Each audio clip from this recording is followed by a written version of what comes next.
দীপিকা, এমন কাজ তুমি কিভাবে করতে পারলে?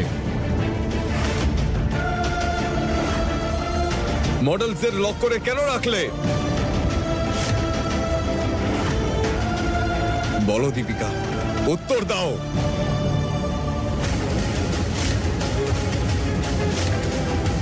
উত্তর দাও তুমি।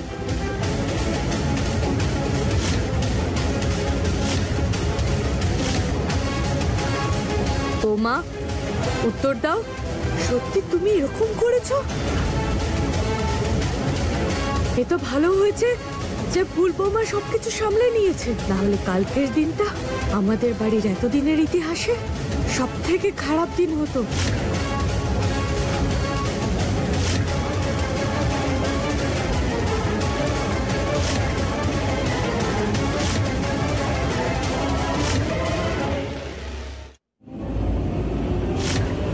এতে দীপিকা দিদির কোনো দোষ নেই।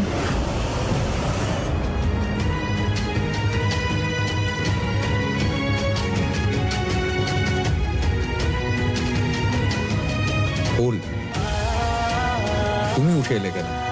তুমি অসুস্থ, গিয়ে বিশ্রাম নাও। বাবু, আমি ঠিক আছি, কিন্তু আপনি দীপিকা দিদিকে দোষ দেবেন না।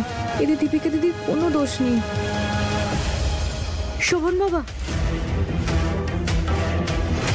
ফুল বৌমা মনে হয় ঠিকই বলছে। কালকে এত কাজ ছিল, আর সবাই মিলে দীপিকা বৌমাকে অনেক কাজের চাপও দিয়েছিল, আর ওর শরীরও ঠিক ছিল না কাল। ভুল তো করেইছে, কিন্তু অজান্তেই ভুল করেছে, তাই না বৌমা? হ্যাঁ, তাছাড়া হতে পারে আমার কানাই এটাই চাইছিল, আর চেয়েছিল যে মডেলরা না, আমাদের তৈরি পোশাকগুলো পরে এই অনুষ্ঠানটা সম্পন্ন করি, আর এমনটা হলো।